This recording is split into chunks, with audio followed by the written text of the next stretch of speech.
गाईस हे बघा आम्ही बाजारातून गेलेलो आम्ही त्या दिवशी आम्ही गेलेलो ना त्या दिवशी आम्ही बाजारातून चिबूड घेऊन आलो 2 दिवसानंतर तो ॲटोमॅटिक ना त्याला बेगा पडल्या आणि ॲटोमॅटिक तो पिकल्यासारखा वाटला. तर मग मी आईला म्हणालो की आई बघ चिबूड पिकला असणार. तेव्हा आईने आमच्या हा छान प्रकारे चिबूड कापला आहे तिने.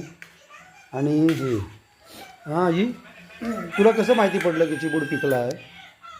हां माझ्याकडे बघून सांग. होय ते चिबुडाच्या आपोआपच 2 भाग होतात त्याप्रमाणे रेषा निर्माण झाली आणि 2 भाग उघडले गेले. त्यामुळे मी चाकू घेतला आणि कापायला सुरुवात केली.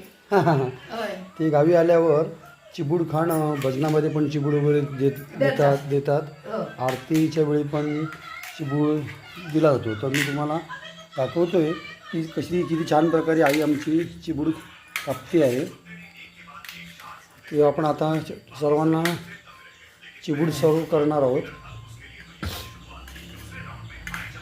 छोटे छोटे जरा बाकीचा नको असलेला तसाच ठेवून दे, तो फ्रीजमध्ये ठेवून देऊ आपण. हां बस आता किती खाणार तेवढाच कट करून घेतो आम्ही, कारण चिबूड मोठा आहे, खाणारी माणसं कमी आहे. तर आता आम्ही काय करणार आहे, जेवढा आम्हाला पाहिजे आहे ना तेवढाच घेणार आहे. बाकीचा आम्ही फ्रीजमध्ये ठेवून देणार आहे किंवा आम्ही नंतर उद्या खाणार किंवा कोण पाहुणे आहे तर त्यांना देणार आहे.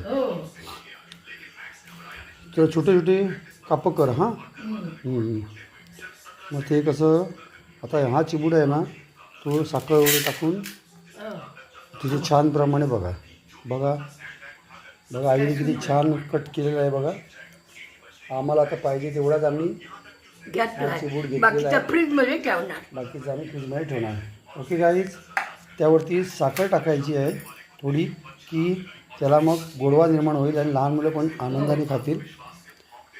तेव्हा ही चिबूड आणि गणेश चतुर्थी याचे एकमेकांमध्ये फार साम्य आहे. कारण गणपतीला आरतीनंतर किंवा भजनानंतर चिबूड देण्याची एक जुनी परंपरा जुन्या लोकांनी ठेवलेली आहे, ती आपण सुद्धा तशीच जोपासायची आहे. धन्यवाद. तुम्ही आता खाणार आहे ना चिबूड आता?